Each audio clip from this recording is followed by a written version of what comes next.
یہ ہے کوہ نور، دنیا کے سب سے مشہور اور شاید سب سے متنازع ہیروں میں سے ایک۔ آج یہ برطانوی شاہی زیورات کی شان ہے، لیکن اس کی چمک کے پیچھے خون، فتوحات اور دھوکے کی ایک بہت لمبی، بہت پیچیدہ داستان چھپی ہے۔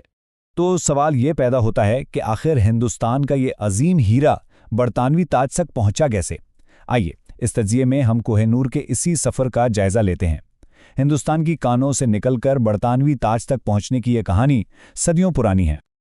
اور یہ سفر کتنا دلچسپ ہے اس کا اندازہ اس بات سے لگائیں کہ جب یہ ہیرا دریافت ہوا تو اس کا وزن تقریباً 793 کیرات تھا، لیکن آج یہ صرف 105.6 کیرات کا رہ گیا ہے۔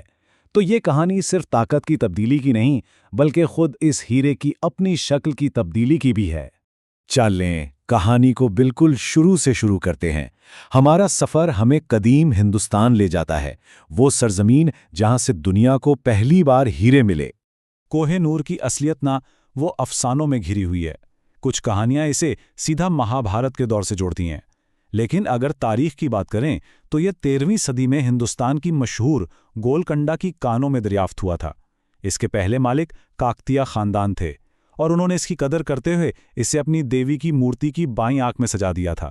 لیکن یہاں سے ہیرے کی قسمت ایک دم بدل جاتی ہے۔ یہ عبادت کی چیز سے ایک جنگی مال غنیمت بن جاتا ہے، جسے ابھرتی اور ڈوبتی سلطنتیں ایک دوسرے سے چھینتی رہیں۔ کوہ نور کی ایک بہت ہی خاص بات یہ ہے کہ اگلی کئی صدیوں تک اسے کبھی خریدا یا بیچا نہیں گیا، اسے صرف چھینا گیا۔ کاکتیہ خاندان سے یہ خلجیوں کے پاس گیا، پھر تغلق، پھر لودھی اور آخرکار 1526 میں مغلوں کے ہاتھ لگا۔ یہ ہمیشہ طاقت کی علامت کے طور پر ایک فاتح سے دوسرے کے پاس جاتا رہا۔ مغل بادشاہ بابر نے اپنی سوانح عمری بابر نامہ میں اس کی قیمت کا اندازہ لگاتے ہوئے لکھا تھا کہ اس کی قیمت اتنی ہے کہ اس سے پوری دنیا کو ایک دن کا کھانا کھلایا جا سکتا ہے۔ اس سے اندازہ ہوتا ہے کہ اس وقت یہ ہیرا کتنا قیمتی سمجھا جاتا تھا۔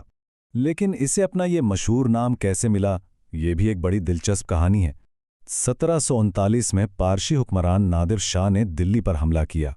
اسے کہیں سے پتہ چلا کہ مغل بادشاہ ہیرے کو اپنی پگڑی میں چھپا کر رکھتا ہے، تو اس نے ایک چال چلی اور دوستی کے طور پر پگڑیاں بدلنے کی پیشکش کر دی۔ جب نادر شاہ نے پگڑی کھولی اور ہیرے کی چمک دیکھی تو وہ بے اختیار پکار اٹھا، کوہ نور، جس کا مطلب ہے روشنی کا پہاڑ، اور بس اس دن سے یہ ہیرا اسی نام سے جانا جانے لگا۔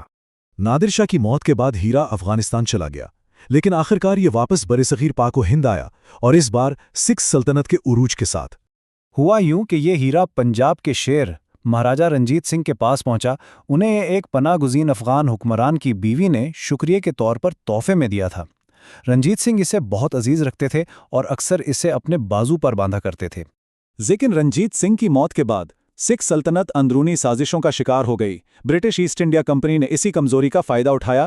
اینگلو سکھ جنگوں کے بعد ایک شکست خوردہ سلطنت کے صرف 10 سالہ مہاراجہ دلیپ سنگھ کو لاہور کے معاہدے پر دستخط کرنے پر مجبور کیا گیا، جس میں ایک شرط یہ بھی تھی کہ کوہ نور ملکہ وکٹوریہ کے حوالے کر دیا جائے گا۔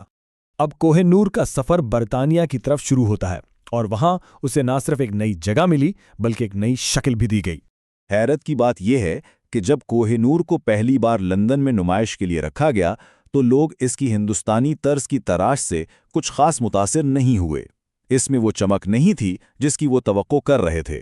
تو اسی مایوسی کے جواب میں پرنس ایلبرٹ نے ہیرے کو دوبارہ تراشنے کا حکم دے دیا۔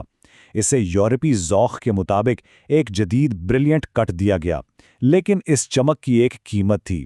جیسا کہ ہم نے شروع میں دیکھا، اس عمل میں اس کا وزن تقریباً 40% کم ہو گیا، اور یہ 186 کیرات سے گھٹ کر صرف 105.6 کیرات کا رہ گیا۔ اور پھر اس ہیرے سے جڑی ایک لعنت کی بات بھی ہے۔ ایک قدیم ہندو متن میں لکھا ہے، جو مرد اس ہیرے کا مالک ہوگا وہ دنیا کا مالک تو ہوگا، لیکن وہ تمام بدقسمتیاں بھی جانے گا۔ صرف خدا یا کوئی عورت اسے بغیر سزا کے پہن سکتی ہے۔